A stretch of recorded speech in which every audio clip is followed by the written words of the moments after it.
What's up, ladies and gentlemen? We are back with some more shenanigans. We're doing a mental health check on Ciarnan today because, God, he might need it after James Franklin blew another game against a highly ranked opponent. I'm going to try to come back down to earth after the Georgia game. Sam Pittman out. Rick Pitino's back. UNC's breaking the law. The AP poll, we're talking about our mid-teams and a whole lot more. We did better on betting this week, or at least I did. So let's get into it.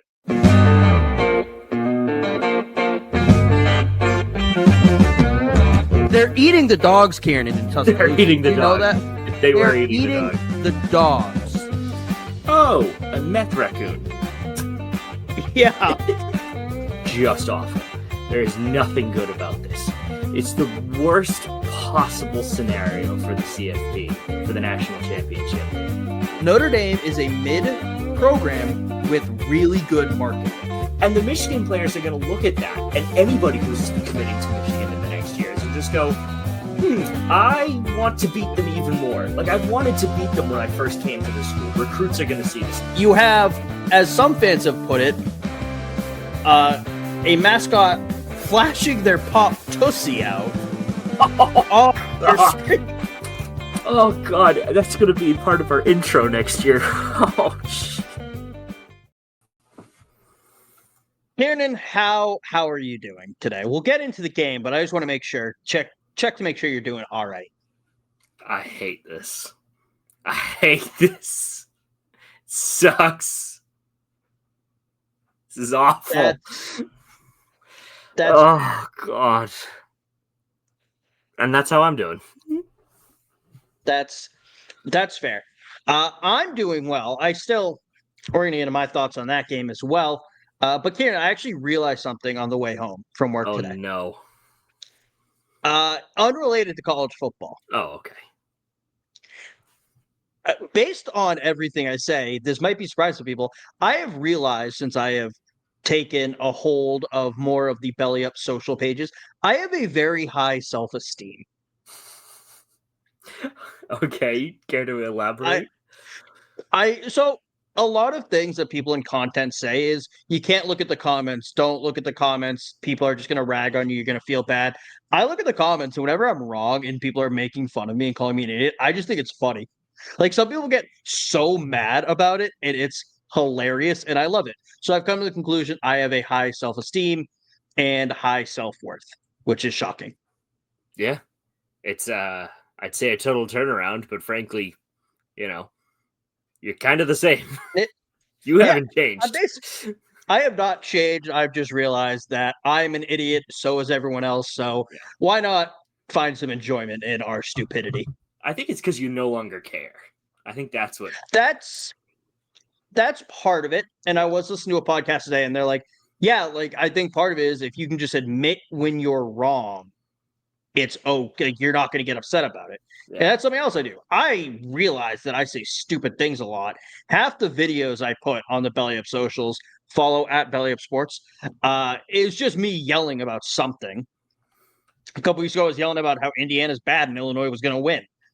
Clearly didn't happen, but I've admitted I was wrong about Illinois, not Indiana. I still don't trust them. The other day, I put out a video about Alabama versus Georgia, and I put out a video about the Red Sox last night. I mean, I say these ridiculous things, and I'm okay when I'm wrong because I do not care. Oh. And I recognize I'm an idiot. It's a good way to live your life. Before we get into your ongoing mental collapse due to Penn State football, Ciarnan, we're going to talk about another top 10 team that lost this weekend, and that would be the Florida State Seminoles, who were upset by Virginia. How much of this game did you watch? I'll be honest, I watched it kind of in the background, and I didn't see too much of it except when it came down to the final play. I watched, for those who didn't see, Virginia won 46-38. I watched probably most of the second half. I saw it was close. And I was like, or it was tied at half. And I was like, yes, I need to watch this now. It was electric. It was awesome. My wife was even glued to the TV watching it. And I feel like sometimes watching college football, she's like, well, Kevin enjoys it, so I don't hate it, so we'll watch it. But she was very interested in what was going on, and it was a fun game, but it did raise a point, Kieran. Yeah. We've had the issue, quote unquote, issues with field storming the last couple of years. You have players hitting people. I'm not going to say what school that player went to, but you have some players who hit people. You have fans taunting the players. And I always thought, control your emotions. Like, you just lost a big game. Suck it up. Now, something happened to the field storming, Kieran, that I think is a huge safety concern. For those who did not see, Virginia wide receiver Squirrel White gone. Just in a sea of people. Like, there he is. Yeah. It's just right behind the cameraman and just a wall. I feel like it'd be, to him, it looked like a zombie movie when all the zombies are rushing him and he's like, well, Yeah. I'm screwed. Gone. Yeah, that is actual nightmare fuel. Looking back. It's terrifying. I say this all the time, like, there are reasons why I'm not a D1 or professional athlete, and part of his commitment, I would probably want to quit football. I would probably go up to Mike Ravello after and be like, Mike, that was the scariest moment of my life. I'm not playing ever again. I've been hit by a 6'2", 290-pound defensive lineman, and that scared me less than watching a stampede of people coming at me. Yeah. It's like in The Lion King. Yeah, exactly. With the wildebeest, and it's terrifying. It traumatized me as a child, and it would traumatize me just as much as an adult. Yeah, I don't really watch horror movies, but I would say that even if you did and you enjoyed horror movies, that would arguably be the scariest thing to have ever happened, because it's not like, oh, it stops at the screen. It's actually actively coming towards you at a frightening pace. And it's not like 3D glasses. You can't just take them off. If you take off your helmet, that's probably more dangerous. There were pictures of him walking around after Squirrel White is fine, which is why we're making these jokes about it. Yes. But I understand the ban field storming people a little bit more now. Yeah. It's one of those things that only takes one instance to ruin it for everything. Like, yeah. I think we were talking about this last year when they were saying like, oh, we're going to introduce fines for the schools and blah, blah, blah, blah, blah. And it's like, that's all well and good to fine the schools, but it doesn't actually, for the most part, it doesn't actually punish the people that are storming the fields. And with that, there is no amount of security guards that you're going to be able to hire to stop a wave of 3,000 to 4,000 people, 5,000 people storming a field. There just isn't. Yeah, I think presidents need to start mobilizing and federalizing the National Guard if there might be an upset. Some field storming fines that I looked up right after this game because I was curious. The ACC's fine, $50,000 for a first offense, $100,000 for the second offense, third and anything after, $200,000, which are based on a rolling 2-year period. The Big Ten does not have a standardized fine structure. Michigan and Ohio State were each fined $100,000 in 2024 after a post-game melee, but that's not the same thing. It's not field storming. So the Big Ten is still allowing field storming, and the SEC, zero tolerance, $500,000. Damn, that's wild. Any penalty, anytime doing it, doesn't matter. First, 30th, $500K right out of that school's budget, which is crazy. That's so much money. And like you said, it punishes the schools, yes, and the schools can do everything in their power to try and stop it. A drunk college kid is going to get on that field if they want to. Yeah. 20,000 drunk college kids are going to get on that field if they want to. You are not stopping them. I would say props to the Virginia students who were rushing the field to make way for squirrels here and not just trampling Squirrel White. I assume that'd be really difficult because, let's be honest, they've probably all been drinking all day. Yeah. They're super emotional, super excited. the fact that they were thinking, and not saying they would have done it maliciously, but like, we have to be careful not to injure this person is, I don't want to say impressive, but good for them for being decent people. Yeah, I can already picture the signs that people are going to put up next season or even later in the season with like squirrel crossing and things like that. Like road signs to make sure you don't hit them. 100%. Yeah, they'll definitely be doing that next game. I have the Red Sox on or right there, so that's what I'll be looking at occasionally.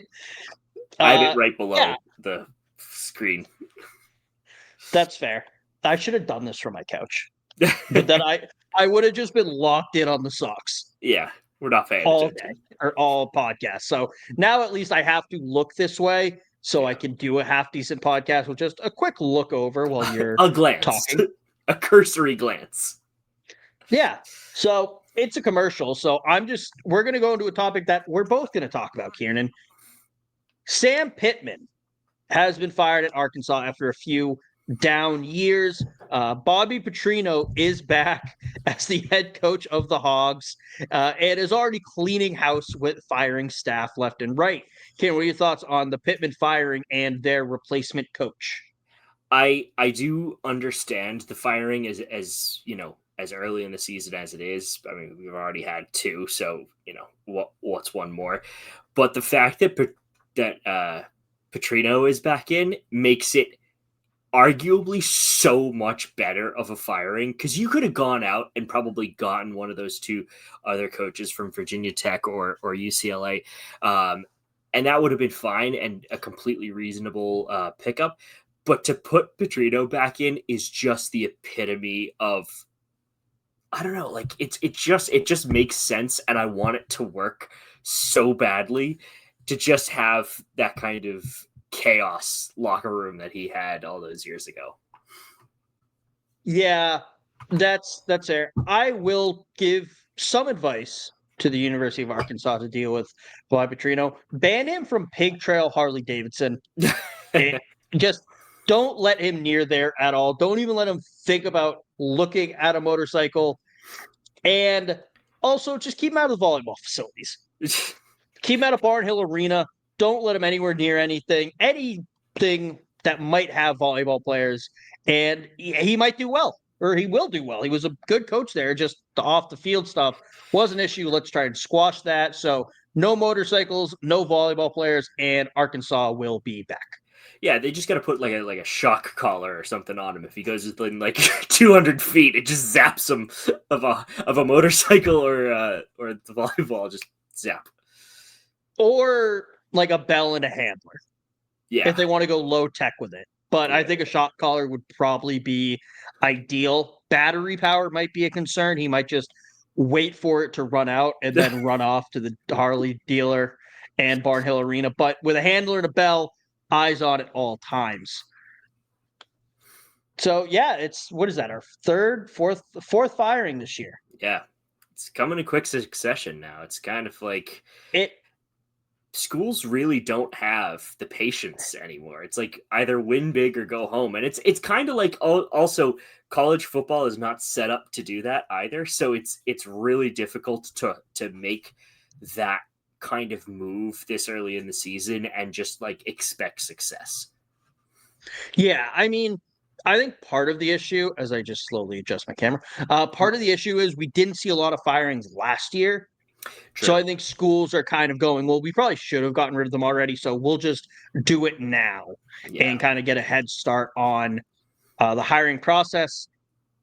Word of advice to schools, though, if you are going to hire a new coach, especially a former legend coach, do not do it behind closed doors, violating your state's laws about open meetings, which is what Chris Clemens, a former administrator for the University of North Carolina, is suing the University of North Carolina for in their hiring of Bill Belichick.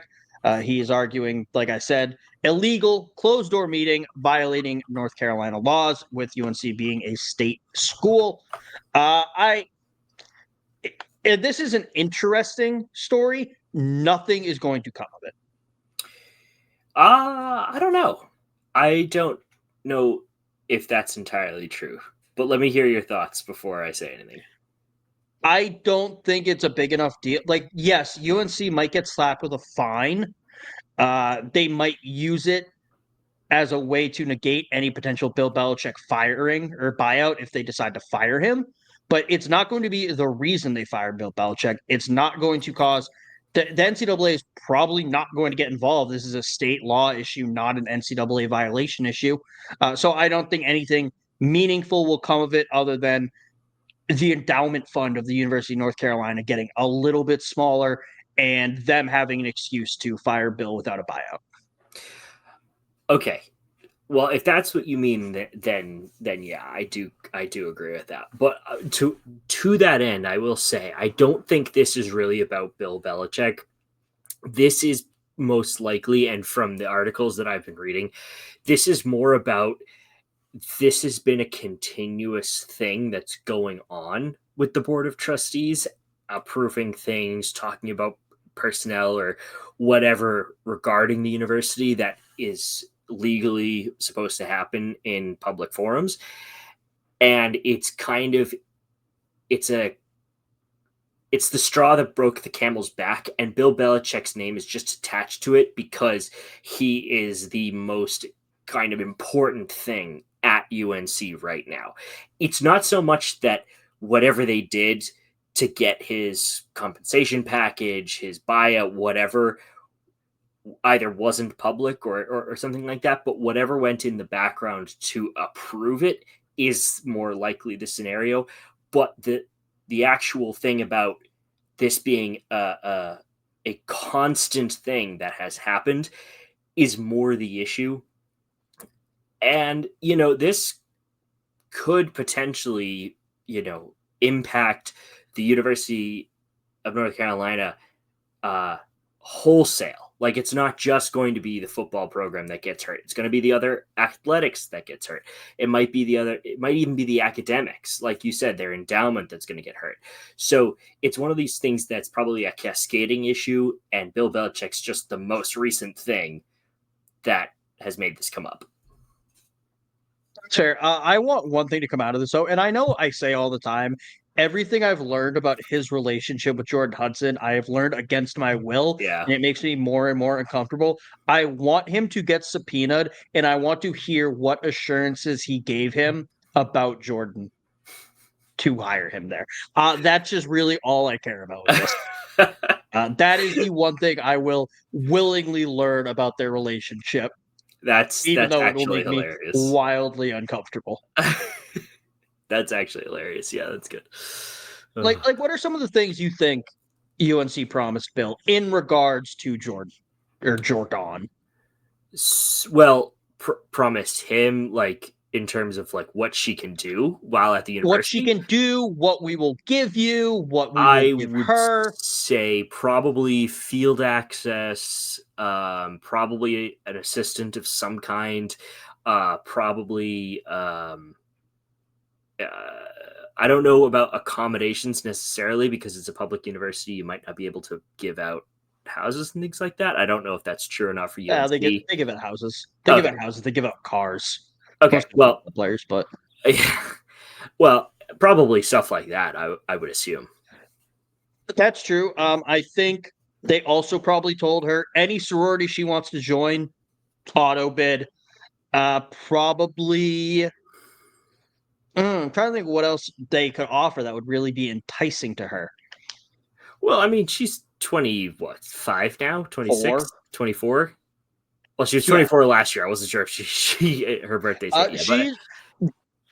Bill Belichick could live until he's 90, and she could stay with him the whole time, really try to lock in that sweet, sweet inheritance money. She will always be 24 in my brain. All right. Well, or anyway. It could be 40 years down the line, she's moved on to some geriatric while she also is nearing that age, and she will be Bill Belichick's 24-year-old girlfriend. In your head, yes. All right. Well, anyway, I mean, she's not like attending the university. She probably tuition might be in order to get another degree. She just waltzed through that course. Yeah. No covers to bars and an unlimited bar tab. so she can get drunk and then go home and keep Bill around. Because I imagine she'd have to be drunk for that. Jesus. But yeah, so UNC is a disaster currently, and Karen, is Penn State a disaster? Is it fair to say that? Oh yeah, 100%. It's there's nothing good about it. I mean, I've said this multiple times, but of all the opportunities that you've had to mess things up, this was the least affordable one that you could have given up. You're at home. You've got the crowd behind you. You've got a great defensive coordinator, or a great offensive coordinator. You've got a talented yet idiotic guy at quarterback, and you've got a head coach that has proven, whether through his own fault of play calling or his hires of who does do the play calling, or the players that he recruits, something needs to change, and it has to be Franklin. He has been there far too long for this to be anything short of a winning season. And I know, we're probably going to end up 10-2 like we do every year. We probably maybe make the playoffs. We'll lose in the quarterfinal or first round or whatever. And it's just going to be, it's the same thing. It's the same thing over and over and over again. And at what point do you have to take a step back and go, yeah, it's 10-2 and yeah, we won X bowl game, but who cares? Like, tons of other schools do that. And I don't know whether we get freaked out by the letter O or something, and that's our big problem. But I mean, geez, like at the beginning of the year, Franklin said, we were talking about this. Franklin said, oh, this is our year. We've got all the pieces in place. And I went on that 5-minute rant about how, oh, now it's an issue. Don't get me wrong. Katron Allen and Nick Singleton are great running backs, but you had the best running back. You had arguably one of the best defensive lines. You had a solid quarterback in Trace McSorley, and your defense was as solid as ever. And now it's apparently better somehow when Drew Aller can't complete a pass, and his wide receivers actually, through no fault of Aller's, he puts it in their hands and they drop it. So what does it matter? None of this matters. Penn State will be the perpetual underdog for their entire lives. I never want to see College Game Day coming back there until we win at least 5 whiteout games in a row. I do not want to see, I don't want to hear any talk of them being ranked at the beginning of the season. I don't even want them ranked now. I am so sick and tired of getting to this great position and then bottling it. It is infuriating. That's fair. I'm gonna leave real quick and just get myself a drink. No, I'm kidding. That's fair. At least answer some questions about it first, and then I will talk about Alabama ad nauseum, and you can go get your drink. Do you put this loss on Franklin though, or do you put it on Aller? No, I actually, in fairness, this isn't Franklin's fault. This loss is 100% on Aller. Couldn't complete a pass if his life depended on it. And then when you got down to the nitty-gritty of it, he threw a completely telegraphed ball in double OT to seal the deal. And it's just like, I don't know what's worse, being brought into OT by a very good Big Ten team, new Big Ten team, who was ranked 7th, a very respectable team. They did really well last year. And then just to have this situation happen where you go make a stupid play and it's over just like that. It is on Aller and it is on the other playmakers to try and get stuff done.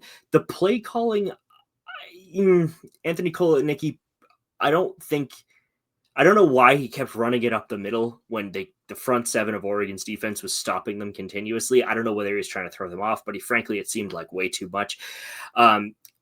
With the defense was frankly solid for the most part. I mean, the half ended at 3-3, so solid defenses all around. I think it really comes down to Drew Aller putting the ball in receivers' hands accurately and the receivers catching it. And frankly, that can't be done. But it's it reflects on Franklin, who makes the starting lineup decisions. That's the be all and end all of it. That's fair. Does Penn State need to get rid of James Franklin? Yeah, kind of. I mean, I've defended him a lot in our past years, and I think, yeah, it's time for something new. Even if we suck, frankly, it would hurt. Don't get me wrong, but at least our expectations and our hope wouldn't break our hearts. That's fair. It is the hope that kills you.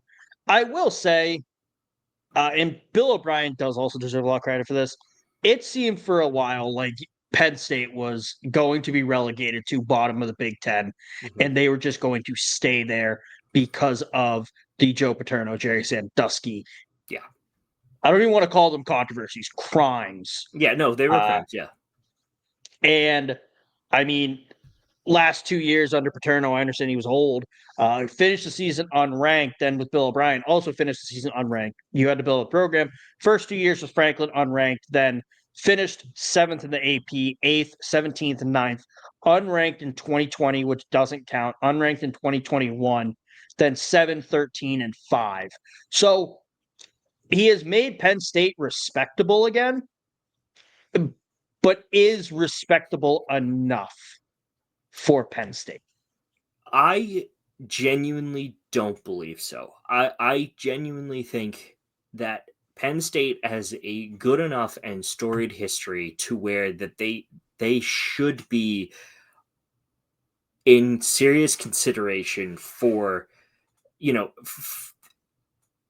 like when these preseason polls come out, they are ranked quite highly. And it's one of those situations that you look at them and you go, yeah, I totally understand. They finished the season 10-2, 11-1, 10-3 because of a playoff game loss or whatever, whatever the record ends up being. And those are very respectable seasons. And I don't think anybody's in doubt about that. But it's one of those things that, like, they're right on the cusp and they just need some final push to get them over the edge.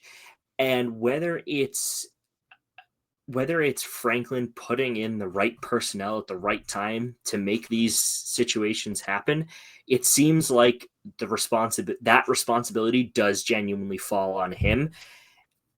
And it just so happens that every time that we need a big play, we come up short because of an error. It's not like, it was 2nd and 3 and we were stopped short, on when we were about to go 1st and goal. That's something entirely different, right? That's just, a play that got blown up. That's neither here nor there. But it's one of these things that Drew Aller is making dumb decisions late in the game. And that's the issue that we keep having. So I don't know what needs to change. Anything, frankly. Even if we go take 2 steps back, it's better than just staying there. Well, Ciarnan, all I can say is be careful what you wish for. Oh, I know. I'm going to regret that statement come 1 year time.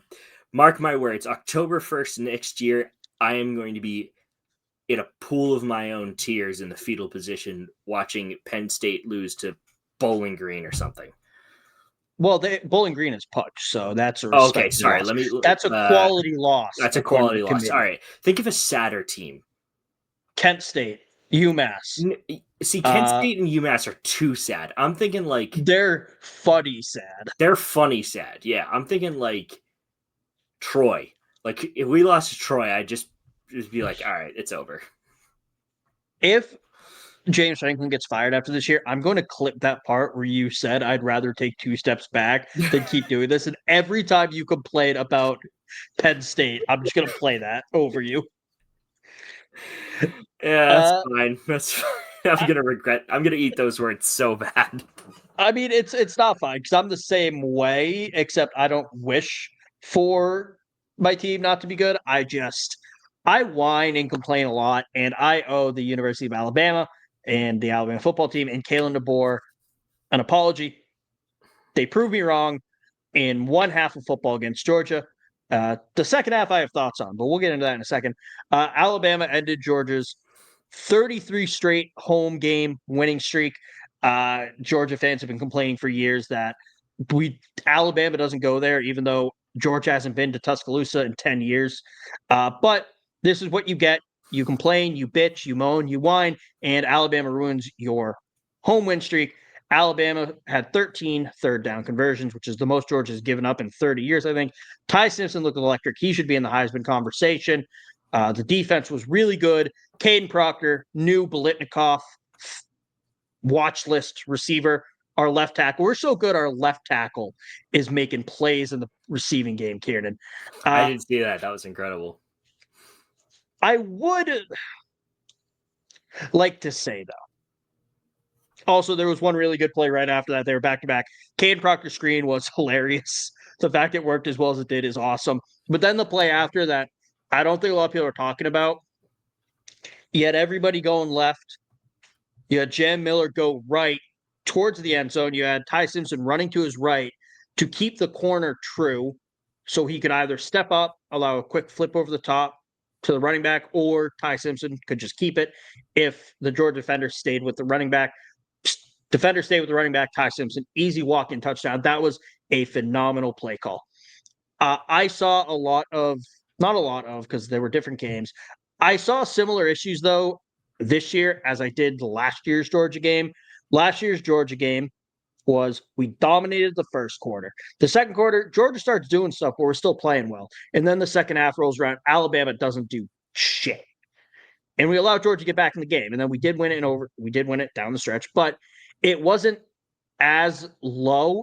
The highs weren't as high. We weren't dominating like that. And the lows weren't as low. We didn't almost lose. But this team needs to be able to finish games. And that's the issue. And I don't know if a lot of people are talking about it. Everyone's just excited and probably a little surprised that we beat Georgia. The ability to finish games on the offensive side needs to be shown. Didn't score in the second half. That's not great. I don't know if you know that, Ciarnan. You should score in the second half, too. Yes, I do know that. It seems like they sort of go, okay, we had our fun in the first half. It's your turn now, Kirby. And I'm shocked Georgia did not capitalize that to a win. I'm glad they didn't. I'm just hoping it's not, oh, we're good. We beat Georgia. We're so good. We're fine. And there's a lot to be done. Apparently, Kalen DeBoer learned he can't be Mr. Nice Guy all the time. He has started yelling at people more, which is good. I want a coach who's kind of a psychopath and will just scream at people three times his size. But I'm curious to see how the Vanderbilt game goes this year. Let's not have a repeat of that. But whatever happens here in the Vandy game this year, it will not be as bad as last year because I won't be in Kansas for that game. Small victories. Well, Toto, I don't think we're in Kansas anymore. Thank God. That dog was probably thrilled. Oh, we're not in Kansas anymore? Sweet. Just an awful state. This was on the top, Ciarnan. I have a question for you. Oh, no. Let's just take, what's the most heartbreaking Penn State loss you've witnessed? We're not talking about that game, but I just want to know.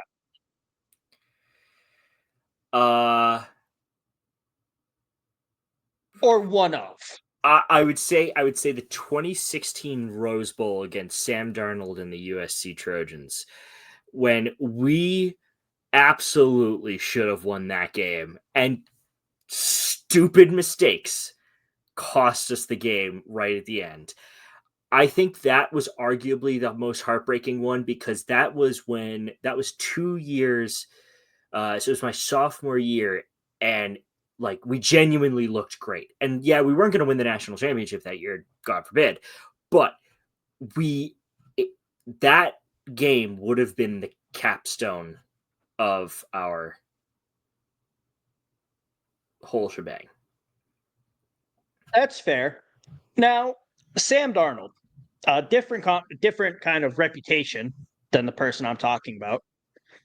let's say for the Oregon game this past weekend, Yeah. he was at a Penn State bar, and the Penn State bar was advertising. They were having him at that game, Okay. and he was actively rooting for Oregon. Okay. Do you think that'd be a good idea by the bar? No. Because that's what Two Dimes Bar in Tuscaloosa is doing. They decided, hey, Vanderbilt's coming to town. Johnny Manziel, who heartbreak in Alabama when he was playing for Texas A&M, you want to come and be like a featured guest of our bar, even though you are actively rooting for Diego Pavia and Vanderbilt? Yeah. It's insane. And the person who runs the bar is posted or like did an interview. He's like, yeah, it doesn't really impact us. It should. I hope you go to business. That is, and not because I feel that strongly about them hosting Johnny Manziel. It's just because it's stupid. Know where your bar is located, my guy. Yeah, it's definitely an odd one. I guess So I guess what their kind of assumption is that he is so far removed from college football and football in general, given the fact that he's not playing anymore, that it's kind of okay. And it's like, yeah, but who really cares? People are just going to see the novelty of having Johnny Manziel at the bar. But I do understand your point about him rooting for Vanderbilt. It is like, that's yeah. I think freshmen, not that they can drink. Anyone who can drink was at least 8 years old during that game. That was 13 years ago. So I think he's now known for partying more than he is for what he did on a football field. Mm-hmm. So I think that's kind of the thought process behind it, but I still hate it, and it's awful. I just wanted to talk about that. We'll see what fights break out between him and some of the other patrons. That is true. All right, Ciarnan. You mentioned you don't want Penn State to be ranked. We're going to go through the rankings real quick. Still a lot of movement, so we're still probably just going to go through the whole thing. First off, others receiving votes: South Florida, Utah, Mississippi. I'm not giving the numbers. South Florida at 53, Utah with 52, Mississippi State with 46, Memphis with 38, Louisville with 36, Southern Cal with 22, Maryland with 7, North Texas also with 7, TCU with 6, and formerly your UNLV is sitting there with 3 votes received. Ciarnan, any thoughts on others receiving votes? No, not really. I think it's going to be it's a long season. We're only 5 weeks in. Let's see what happens. That's true. Shout out Mississippi State. That's my thought. All right. Moving into the actual rankings. Arizona State at 25. Virginia at 24. BYU at 23. Illinois moving up 1 spot to 22. BYU moved up 2 spots, by the way. Notre Dame up 1 spot to 21. And Michigan dropping 1 spot to number 20. Ciarnan, any thoughts on those bottom 6 schools?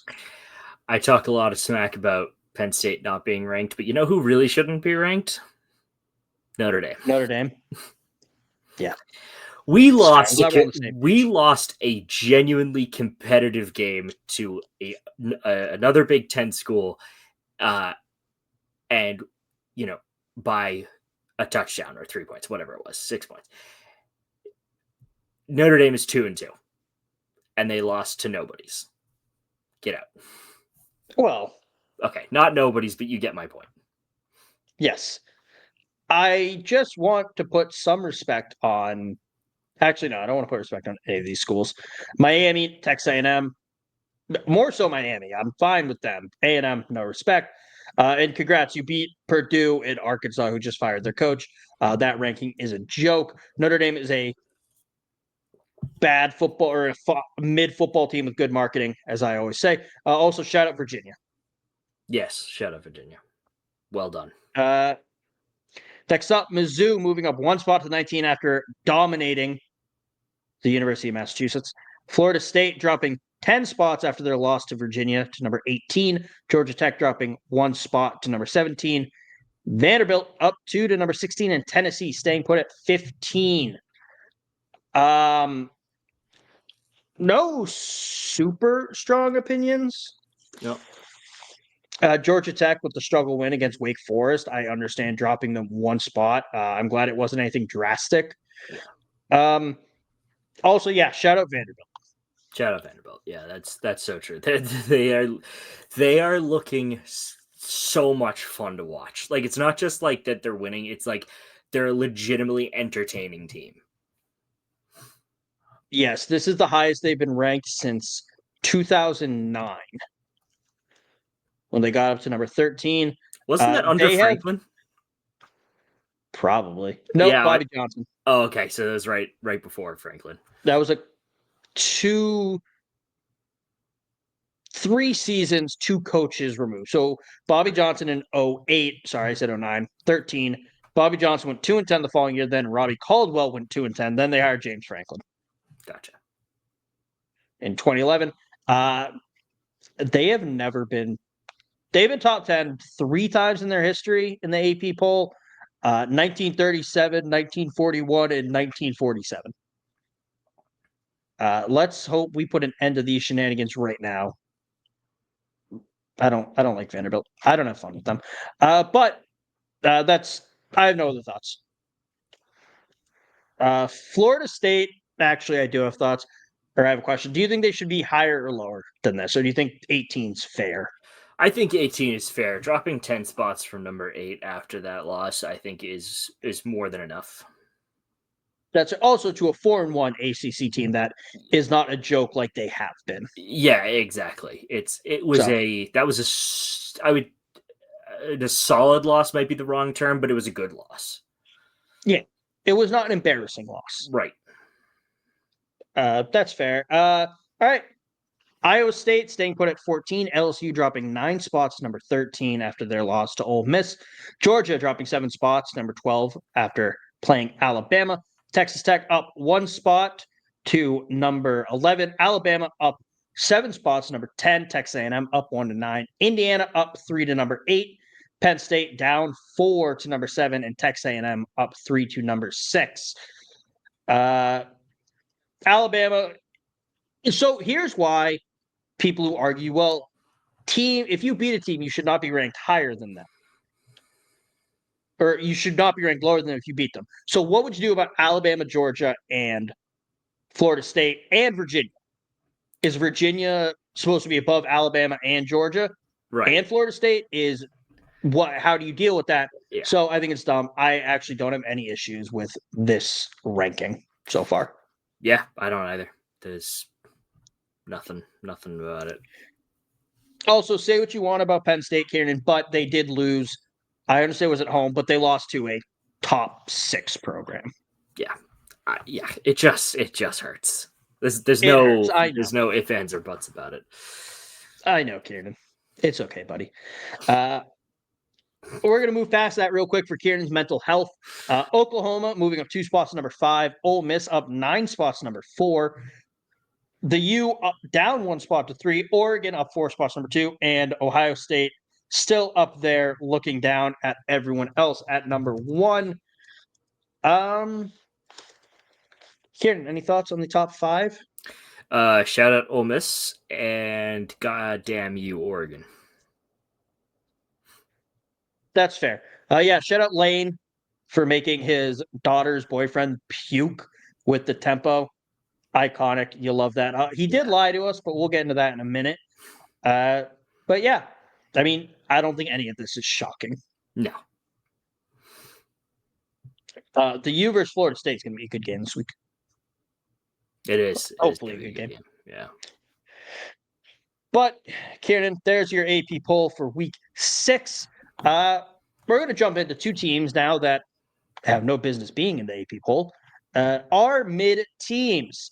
Ciarnan, I feel like I make you go first all the time on this, so I'll go first this week. All right. UMass played Missouri, and they got dominated. 42-6 was your final score. UMass played 2 quarterbacks who went a combined 14 for 39. Oh, jeez. Grant Jordan, the backup, it gets worse. He went 3 for 8, which, I mean, not great, but could be worse. And AJ Hairston was like, yeah, it could be worse. You could go 11th for 31. He threw for 75 yards, which is a 2.4 yards per attempt. Grant Jordan at least got 3.8 yards per attempt, 19 yards on the ground, 34 if you take away A.J. Hairston's 15-yard sack. Receivers, they did not have a 100-yard receiver, obviously, but they had 100 yards receiving total. It was bad. It was ugly. Bo Pribula, however you pronounce Mizzou's quarterback's name, I don't know. Pribula. That's not great. Pribula, he should feel bad. He threw an interception. And I understand interceptions happen. He threw an interception to UMass. So not great. Kev. He was a former Penn State quarterback. Yeah, but this wasn't a big game. It doesn't matter. That's fair. Bo Pribula hasn't been making mistakes. Unless you consider that interception to UMass a mistake, then in which case, yeah, I'm glad we stuck with Drew Aller. UMass returned the interception 63 yards and could not score a touchdown. Insane. But UMass is bad. They are. This is just embarrassing. UMass did get 4 sacks, though, in the game, which good for them. Yeah, just not great. Did they even score? Oh, no, I'm sorry. They did score, and then they missed the extra point. That's gold. That is... Okay, 16 passing yards on the drive for this touchdown. That started at the Mizzou 21. All from A.J. Hairston, which is not an insignificant amount of his total passing yards of 75. That is really not good.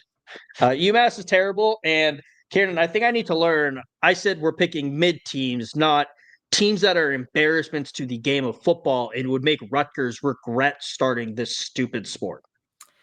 Yeah. So is Rich Rod and the Mountaineers doing? Not much better. They are currently 2-3, and their last game against Utah was abysmal. Actually, a game against Kansas was abysmal as well. Kansas, they lost 41-10, and Utah, they lost 48-14. So they fared almost no better. Whereas you can look at Utah and go, oh, Dampier, the quarterback, 237, 4 touchdowns and an interception, 21 for 26 on passing attempts. You could say, Davis, the wide receiver, 7 receptions, 1 touchdown, 107 yards. Well, West Virginia couldn't do any of that. The quarterback, Wilkins, 63 yards. One of the wide receivers, Bowie, who was rushing apparently more than he was catching, 68 yards. And Vaughn, another wide receiver, 62 yards. West Virginia couldn't put the ball in the end zone if they were trying their best. I mean, just a complete lopsided affair, frankly, and it does not look good for the Mountaineers. That's fair. Ciarnan, we are in the I've been in the trenches. Yeah. We are in the trenches with our mid teams this year. I still think I'm bad luck for teams considering Penn State actually won a game so far this year. I think just the one, but still, that's more than last year. Talk about bad beats real quick. The rest of Penn State seasons has just gotten a hell of a lot harder. I forgot to bring this up when I was doing my rant, but Tony Rojas, one of the star defensive players, is injured and will not be available until at least the end of November. That's brutal. Ciarnan, I'm sorry.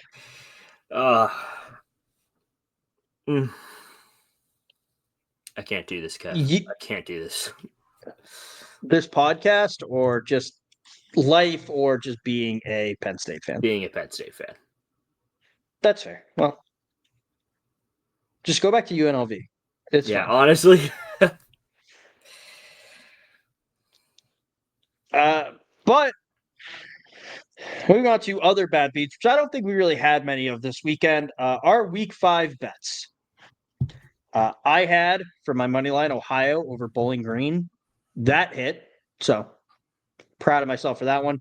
You had Syracuse plus 180 versus Duke. Syracuse lost 38-3. Oof. So I'm brutal. My spread, I say it all the time. If you see a ridiculously high spread, take a team to cover because it's unlikely they'll lose by that much if it's two FBS programs, which UMass shockingly fits that description. I had UMass plus 44.5 versus Mizzou. They only lost by 36. So proud of myself. Kieran, you had Vandy minus 22.5 versus Utah State. I think that one was a bad beat, actually. I think it was like 20 Yeah, that's close. they won by. Yeah, 20 points is what Vandy won by. It was looking not like that early on because it was close, and then Vandy scored 24 points in the second quarter. So close, Kieran, but unfortunately did not hit. My over was my miscellaneous was a bad hit miss. Over 55.5 LSU versus Ole Miss. That clearly did not hit. Lane Kiffin lied to us. And then Kieran had over 30 for Florida State, which was a hit. I thought that one was going to miss too, Kieran.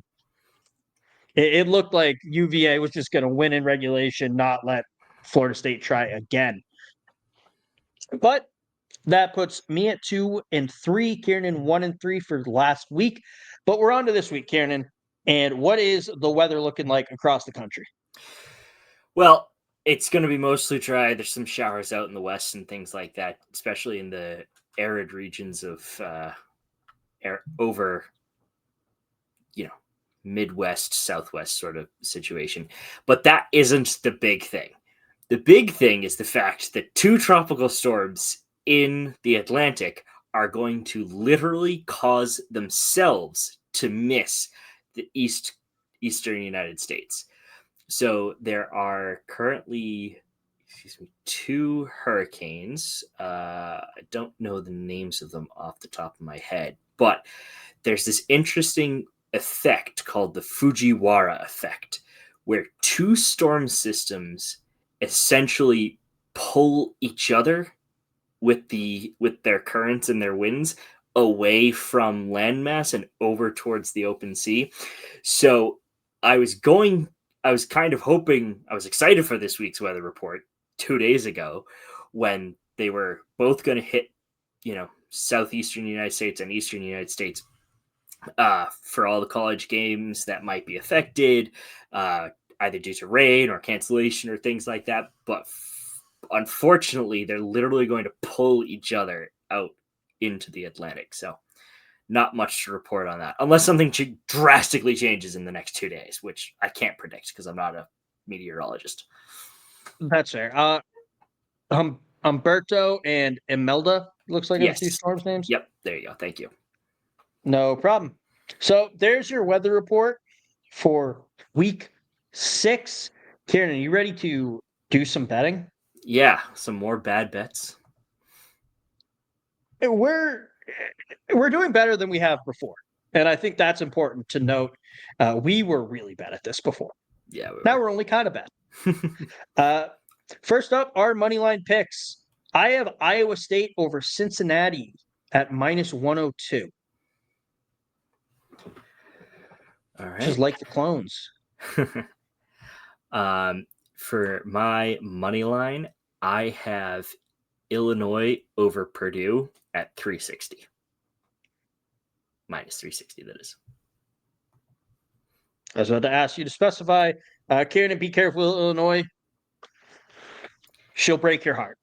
Yeah, but you were facing Indiana, so it's different. Like, if Purdue was nationally ranked, I would reconsider that, but I feel semi-comfortable. Also, if Illinois beat Indiana and they were ranked number 2, then I would also say don't pick them over Purdue. Oh, yeah, that's very true. It's the curse of the twos with Purdue. All right, Kieran, spread, what do you have? All right, I'm going to make this one a little bit closer than I have been in the past. I am going with Boston College to cover the spread against Pittsburgh at +6 at minus 108. It's bold. It is bold. I don't hate it, though. I know. I was looking at them. I'm like, oh, this seems like a gamble, but frankly, I want it. Hey, you got to make bold moves sometimes. I know. I have Mississippi State plus 14.5 versus Texas A&M. All right. Mississippi State's an improved team. Texas A&M, Auburn they lost, but Auburn did well against them last week. So let's put our faith in Mississippi State and the Cowbells. All right, Ciarnan, on to our miscellaneous. I have a weird one this week. All right. Kent State is playing the Oklahoma Sooners. I have Kent State's first drive ending in a turnover on downs, or a safety at plus 453. Okay. That's an interesting one for sure. I have a bit more of a normal one, I would say, which is Michigan to win by 13 to 18 points at plus 400 against Wisconsin.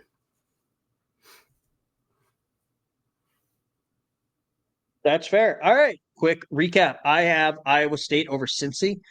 I have Mississippi State plus 14.5 versus Texas A&M, and I have a Kent State turnover on downs, or a safety on their first drive. Ciarnan has Illinois over Purdue, BC plus 6 versus Pitt, and Michigan winning by 13 to 18 points. So let's hope we do better than last week. I also did not do great in the belly up picks this week. So looking for redemption all week, Ciarnan. But moving on to our last topic of the night as we approach the hour mark. Or day, because you're probably listening to this tomorrow, which is when I post it. Shit Luke Fickell could buy.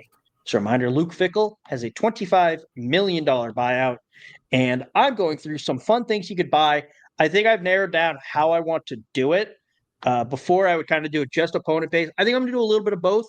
I'm going to do some about Wisconsin, some about the opponent, just to keep things fresh, keep things interesting. First up, they are playing Michigan this week. It was like Ciarnan just said Michigan was playing in Wisconsin. Yes. Michigan, known for its auto industry. The Model T revolutionized the car industry, or the world actually, with the introduction of the assembly line in car manufacturing. It helped make cars cheap and affordable for the common man and widely available. They sold for $850 when introduced. That means at introduction, he could buy 29,411 1909 Model Ts. Now, that is money today that I did not look up, but imagine Luke Fickell also gets a time machine for free. Next up, Ciarnan, do you know what Michigan is the world capital of? No, Kev. What is it? Cherries. Wow. Which is wild. Apparently, that's what the internet told me. At $4.99 a pound, he could buy 5,010,202 pounds of cherries. All right. Michigan is also known for Mackinac Island, where cars are outlawed, Ciarnan. At $12 an hour, he could rent a bike for 237 years on Mackinac Island. Now, on to more Michigan things. The reported loss of the SS Edmund Fitzgerald was $24 million, which Luke Fickell could easily cover. And finally, he could cover the entire payroll of the Milwaukee Admirals, the Predators' AHL affiliate of the NHL. Their payroll is $17,689,997, and he could cover that entire payroll for one season. And yeah, so there you have it. There's some shit Luke Fickell can buy. Luke, if you need a financial advisor, I am available. My DMs are open. I get to tell you all the fun stuff you could buy with your buyout, contingent upon you getting a time machine for the Model Ts, but the rest are readily available. Except the SS Edmund Fitzgerald, which is at the bottom of Lake Superior. Well, you could still get it. Just salvage it. Was it Lake Superior or Lake Erie? Which I can't remember. I think Superior. Okay, yeah, that's what I thought it was. I just couldn't remember. I have to do some quick Googling of something real quick. I'm 99% sure. Yeah, I was going to say, or you could just hang out with Gordon Lightfoot, but he could not. Gordon Lightfoot died in 2023. You could buy. He could also buy a third of that peninsula that rightfully belongs to Wisconsin. That's true. The fact that they have not taken it just shows everything about these cowards. Yeah. I have no idea, by the way, if that could actually buy a third of that peninsula. Probably couldn't, but that's not the point. I don't think so. Oh, another one. He could buy 3,928.96 acres of land in Wisconsin based on the average price of acreage. Oh, just take it out of the peninsula. Wisconsin.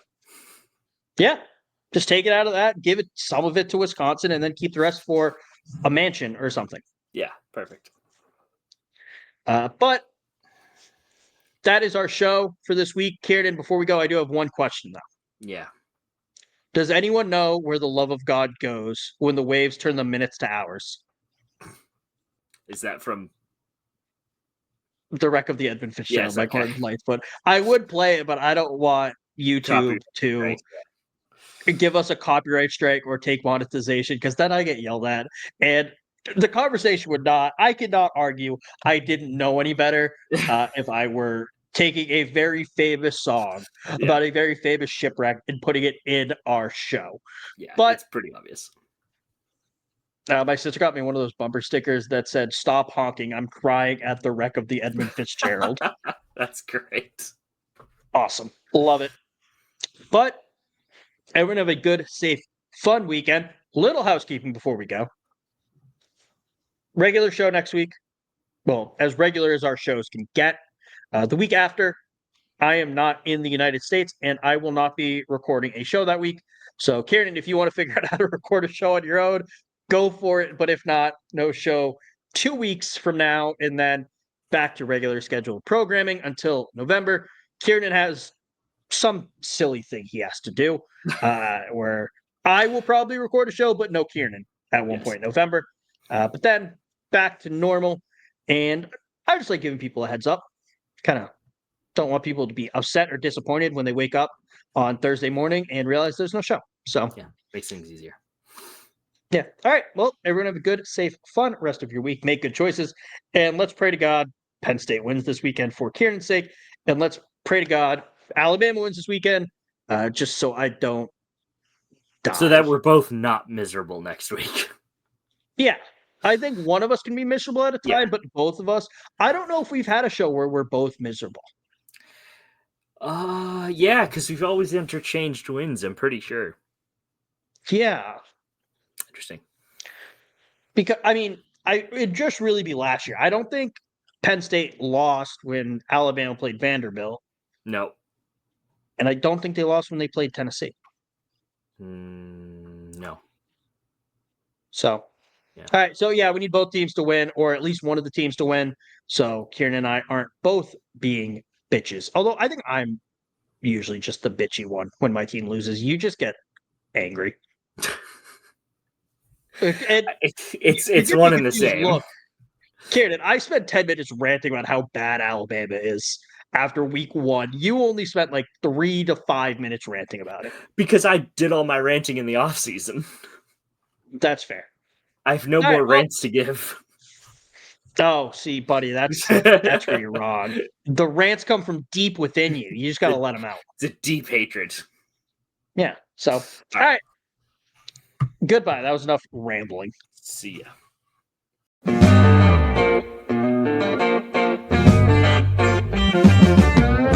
They're eating the dogs, Ciarnan, in Tuscaloosa. They're eating the dogs. You know that? They were eating the dogs. Oh, a meth raccoon. Yeah. Just awful. There is nothing good about this.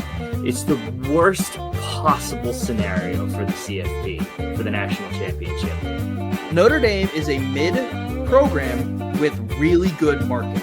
And the Michigan players are going to look at that, and anybody who's committing to Michigan in the next year will just go, I want to beat them even more. Like, I wanted to beat them when I first came to the school. Recruits are going to see this. You have, as some fans have put it, a mascot flashing their pop tussie out. Oh, God, that's going to be part of our intro next year. Oh, shit.